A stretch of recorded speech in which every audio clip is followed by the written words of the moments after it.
राधे राधे गुरुजी। जी बेटा। गुरुजी मेरे आपसे 3 प्रश्न हैं। सबसे पहला प्रश्न तो ये है कि क्या अपने धर्म के प्रति कट्टर होना यानी कि अपने धर्म पर सहजता से डटे रहना, क्या ये गलत है या सही है? सही है या गलत है? अपने धर्म के लिए कट्टर होना बिल्कुल सही है। सही है। हम अपने धर्म को क्यों छोड़ें? स्वधर्मे निधनम श्रेया पर धर्मो भयावह। गीता आज्ञा करती है कि अपने धर्म में रहो, अपने धर्म में जियो और अपने धर्म में ही मरो।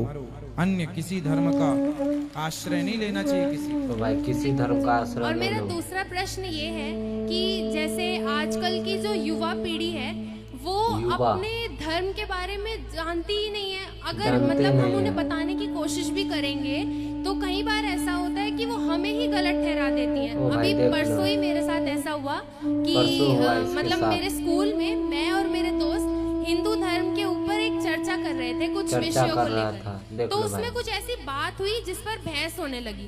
तो मैं आपकी कथा रोजाना सुनती हूँ, हमारे घर में रोज सुबह आपकी कथा चलती है। तो उससे मुझे जितना ज्ञान मिला है और मेरे माता पिता ने जितना मुझे सिखाया है, उस समझ से जब मैंने उस आधार पर उत्तर देने की कोशिश की तो मेरे दोस्तों ने मुझे ही गलत ठहरा दिया और मुझे गलत साबित कर दिया कि तुम हिंदू धर्म को लेकर कट्टर हो और तुम्हारे मन में जो ये सोच है ना ये भरी गई है, ये बिल्कुल गलत है। क्या चर्चा थी, क्या बात कर रहे थे आपके दोस्त?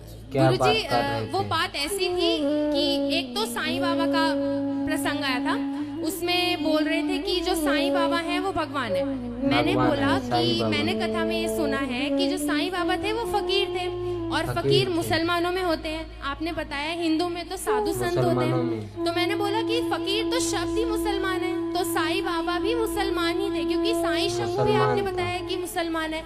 लेकिन वो सब मतलब उल्टा मेरे ऊपर चढ़ गए कि मतलब तुम तो हिंदू मुस्लिम में भेद करती हो, ये है वो है। मतलब मैंने इतना समझाने की कोशिश की लेकिन वो 6-7 जने थे और मैं अकेली थी। मैं किस किस को कैसे जवाब दे पाती? कोई बात नहीं, शेर अकेले ही होता है, गीदड़ की झुंड होती, कोई दिक्कत नहीं है। आप अपनी जगह सही हो। सही हो।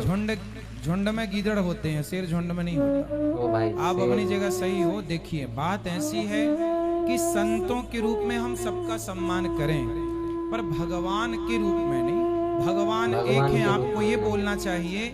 आप उनसे ये नहीं बोले कि भगवान कितने हैं, आपने उनसे पूछा नहीं आप कितने भगवान मानते हैं? जी गुरुजी भगवान तो एक ही है। नहीं उनसे आपने नहीं पूछा? नहीं उनसे ये सवाल मैंने नहीं किया। मैंने सिर्फ इतना बताया कि आपको सवाल क्या है? कांटे को कांटा निकालता है, कांटा का जहर को जहर काटता है, सवाल को सवाल ही काटेगा। सवाल को सवाल ही काटेगा। सवाल को उत्तर नहीं काटता। सवाल को ये तरीका है, जब कोई आपसे सवाल करे कि कोई जैसा आपने नाम लिया कि क्या वो भगवान है, तो आप उनसे ये पूछना कि ये पहले ये बताओ कि आप कितने भगवान के बारे में जानते हैं, कितने भगवान मानते हैं। देख लो भाई। तो वो बताएंगे, वो उनको ज्ञान होगा तो वो ये बताएंगे कि भगवान एक है। यदि ज्ञान नहीं होगा तो 17 भगवान बताएंगे। समझ लेना कि अज्ञानी है। जो 17 भगवान बताए वो अज्ञानी और जो एक माने एक ईश्वर में वो ज्ञानी है। 17 है ही नहीं हमारे यहाँ एको ब्रह्म द्वितीयो नास्ति ईश्वर एक। फिर आपको ये बोलना था कि जब भगवान एक है तो उनसे फिर सवाल करना था कि तुम्हारे बाप कितने हैं। अपने परिवार में शेयर कीजिए। वो बताते कि बाप एक है तो आप पूछना, फिर सवाल करते क्या 2 बाप हो सकते हैं? 2 बाप। फिर वो बताते नहीं 2 बाप नहीं हो सकते। तो फिर आपको कहना था जैसे 2 बाप नहीं हो सकते ऐसे 2 भगवान नहीं हो सकते। भगवान जी गुरुजी।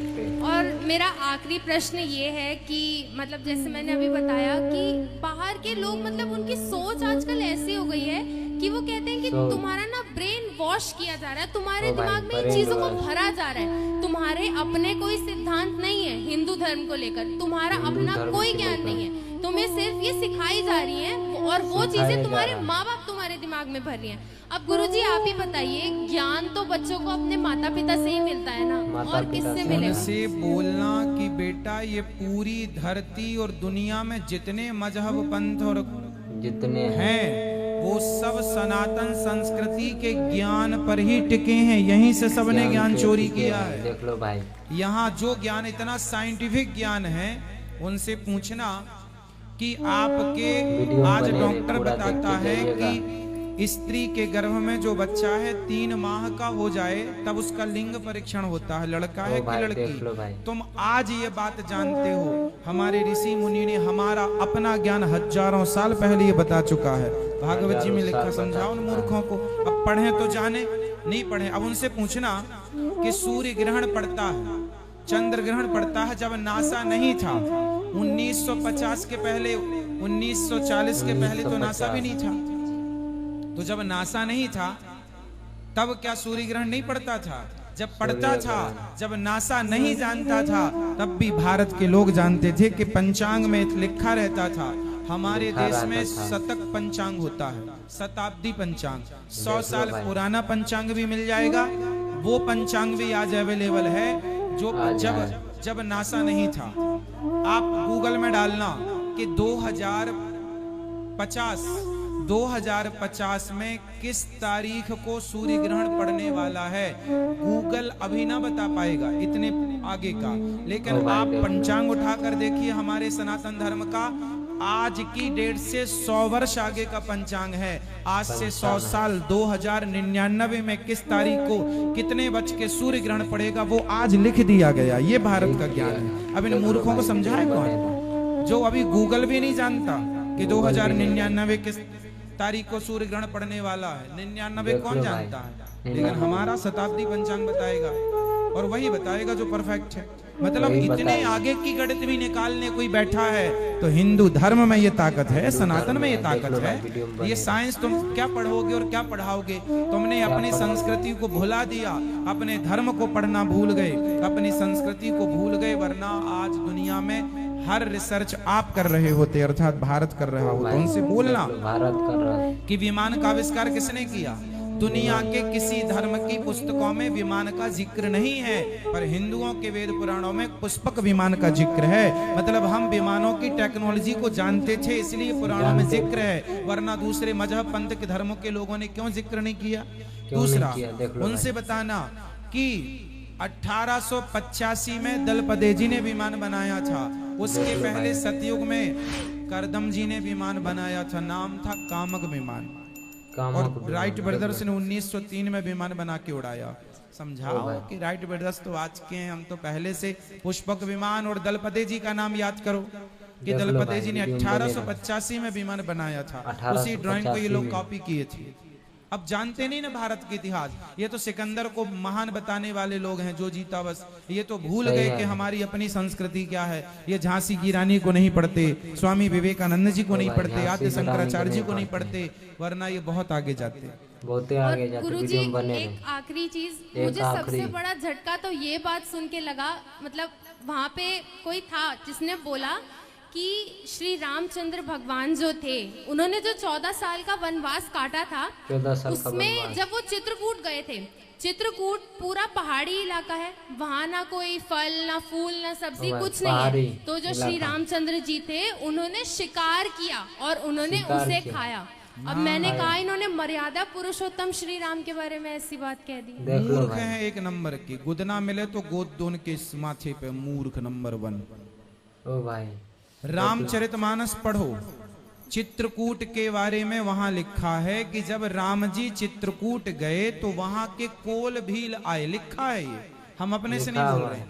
वहां के कोल भील आए और दोनों में फल फूल लेकर आए और राम जी को अपने हाथ से उन्होंने फल फूल दिया। राम जी ने कहा, लिखा है ये, वहीं पर ये चौपाई आई है कि जब लोग कोल भीलों ने कहा क्या ये हमें स्वीकार करेंगे, तब उन्हीं कोल भीलों में से एक ने कहा कि राम ही केवल प्रेम प्यारा, जान ले तो जान नहीं। अरे वहीं की चौपाई है। चित्रकूट फलों से भरा जंगल था और वहां पर नाना प्रकार के फल थे, है ना। और वहां पर लिखा है ना, ना हम कहें ना आप कहो, कौन से बोलो मूर्खो, पढ़ा करो कुछ। और गुरुजी बस एक आखिरी बात, आज मेरे माता पिता की 24वीं सालगिरह है, तो आज हम वृंदावन आए और मैं चाहती हूँ आप उनको एक बार मुबारकबाद दे दें। बिल्कुल, भगवान आपको सुखी रखें। गंगा यमुना की तरह, क्या शादी की सालगिरह है तो गंगा यमुना की तरह आपकी जोड़ी बनी रहे। राधे राधे राधे। खुश रहिए, खुश रहिए। और बेटा आपके चरणों में खुश रहिए, प्रसन्न। बेटा आपसे कह रहे हैं ये मोर्चा बिल्कुल संभाले रहना, बच्चों को बिल्कुल अपनी तरह योग्य बनाना।